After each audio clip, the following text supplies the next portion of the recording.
Medi 1 TV, merci de nous rester fidèles. Tout de suite, place à l'invité de la rédaction. Bonjour Amand Baldé. Bonjour Pape Sergio. Alors ce matin, avec votre invité, vous allez parler de la place des femmes dans les instances de prise de décision au Maroc. Effectivement, et cela après donc l'adoption en projet de gouvernement, en conseil de gouvernement d'un projet de loi donc sur la présence paritaire ou bien équilibrée des femmes au sein des instances décisionnelles, notamment dans les sociétés anonymes. On en parle tout de suite avec notre invité du jour et c'est dans l'invité de la rédaction.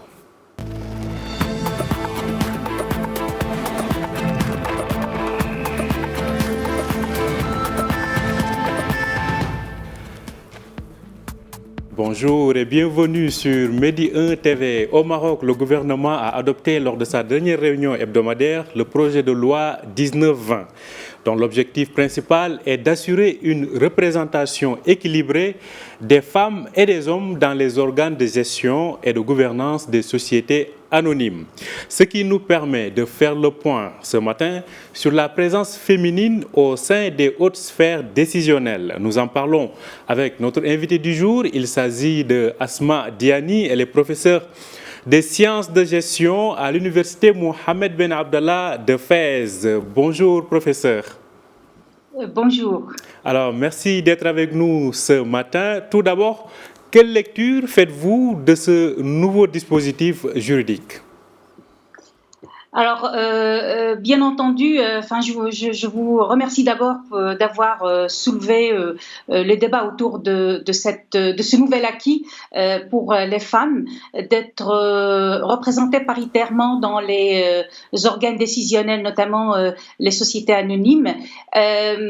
C'est un grand acquis, hein, je vous le reconfirme, d'autant que il y a quelques années, en fait en 2019 en particulier, le FMI avait mené une étude à ce niveau-là auprès de ses 189 pays membres et a montré que en fait l'ajout d'une femme, entre autres choses, en fait l'étude avait montré que l'ajout d'une femme dans la haute décision ou au conseil d'administration d'une entreprise, bien entendu sans modifier la taille de cet organe, augmenterait le rendement des actifs de 8 à 13 points de base. Donc on espère bien que cela se manifestera chez nous au Maroc et on croise les doigts pour cela. Alors donc vous citez le FMI qui dit que donc c'est 8 à 13 points. Alors parlons maintenant de l'autre côté. En fait, concrètement, que perd un pays comme le Maroc en ne mettant pas les femmes au devant ou de façon en tout cas effective, en ne renforçant pas, voilà, disons-le comme ça, la présence des femmes au sein de ces structures économiques notamment? Alors, il faut dire que quand il s'agit en fait de repenser sous l'angle de l'économie, sous l'angle de l'égalité homme-femme, il y a beaucoup à gagner. Hein. Donc la même étude à laquelle j'ai fait allusion tout à l'heure avait montré qu'en fait le PIB de pays où les inégalités hommes-femmes continuent de sévir, si elles mènent une étude en termes de manque à gagner qu'elles ont sur leur PIB, le fait qu'elles installent des inégalités hommes-femmes sur le plan économique, ça leur permettrait d'augmenter leur PIB de 35%. Figurez-vous. Donc en fait, le même exercice, si on arrivait à le mettre à le faire au niveau du Maroc, ça nous permettrait d'avoir des surprises importantes au niveau de la croissance économique. Clairement, hein. Clairement, il y a beaucoup de choses. Les femmes sont très présentes dans le secteur informel. Elles font énormément de choses dans le backstage. Et il est temps aujourd'hui de les mettre au devant de la scène et de reconsidérer leur rôle important ouvertement dans l'économie. Alors, vous disiez donc l'impact de ce genre de décision sur la croissance économique. Alors, les femmes dans la prise de décision, cela nous conduit à parler de l'entrepreneuriat féminin. Quelles limites cela présente-t-il pour une présence productive des femmes dans l'entrepreneuriat féminin aujourd'hui? Ou globalement dans le tissu entrepreneurial? Alors, si on veut faire le topo un peu de la situation de l'entrepreneuriat féminin au Maroc, on a aujourd'hui dans le tissu économique classique seulement 10 à 12% des entreprises qui sont des entreprises féminines. Il faut dire également que ce sont des entreprises qui connaissent en fait des taux de croissance qui sont faibles et qui sont peu compétitives.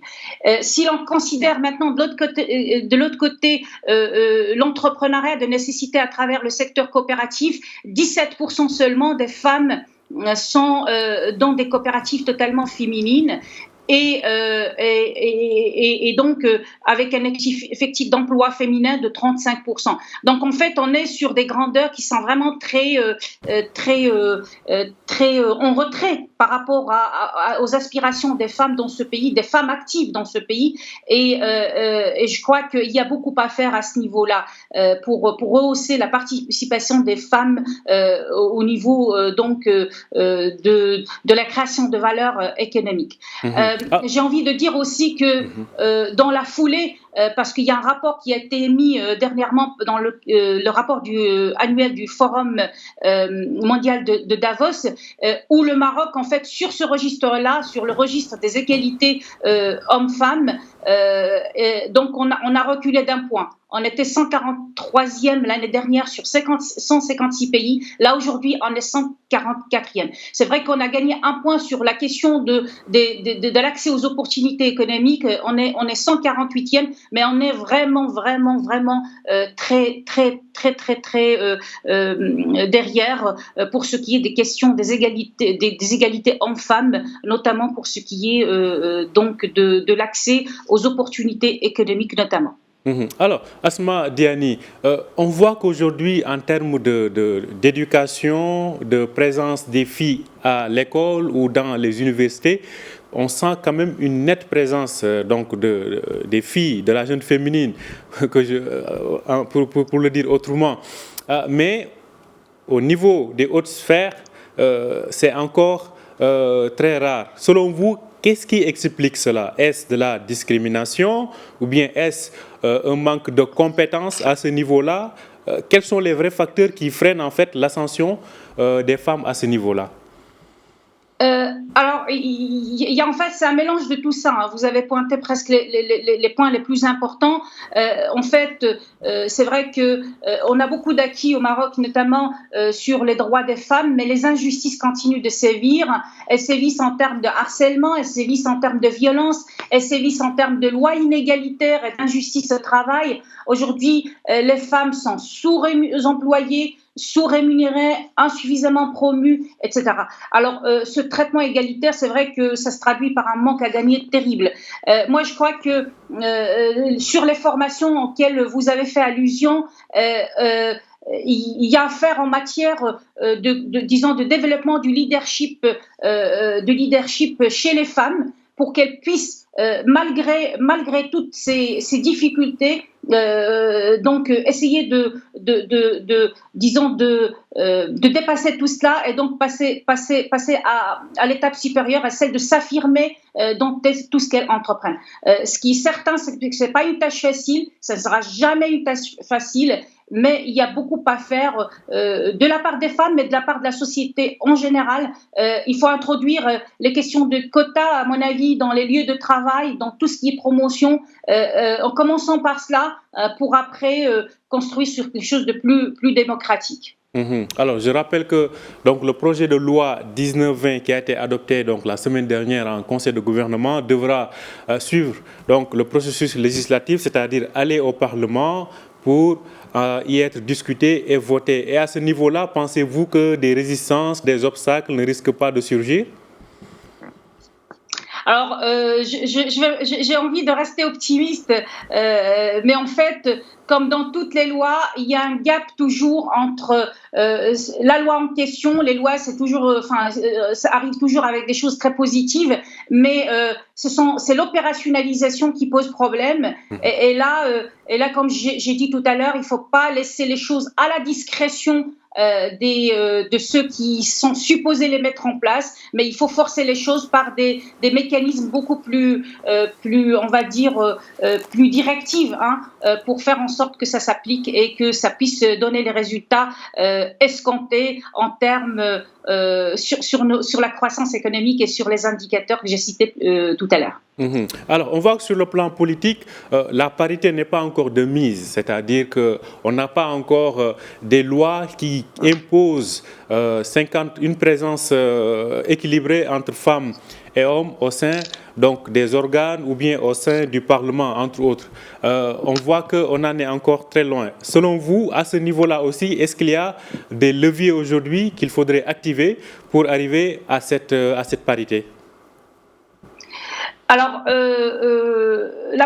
en tout cas, si l'on considère un petit peu, on fait un petit peu une catégorisation par rapport à la participation des femmes ou traitement égalitaire des femmes, on va voir que c'est sur le plan politique où il y a eu quand même quelques avancées intéressantes.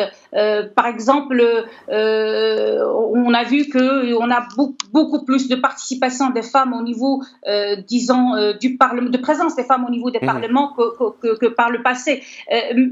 Mais il y a encore beaucoup à faire, comme je l'ai dit, en termes de qualité de cette participation, en termes d'effectivité de cette participation. Je crois c'est pas une question de nombre, c'est une question aussi d'impact.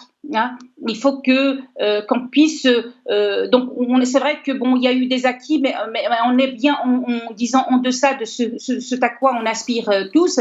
Ce qui va se passer au niveau régional est assez promoteur pour les prochaines élections, mais faisons en sorte à ce qu'on fasse participer, on mette de l'avant une gente féminine beaucoup plus, disons, qui a beaucoup plus de leadership et beaucoup plus de possibilités d'actionner en fait ces acquis en termes d'actions concrètes. En un mot, privilégier la qualité à la quantité. Merci beaucoup, Asma Diani.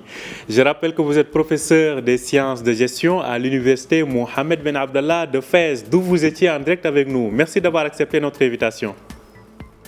Merci à vous. Bonne journée.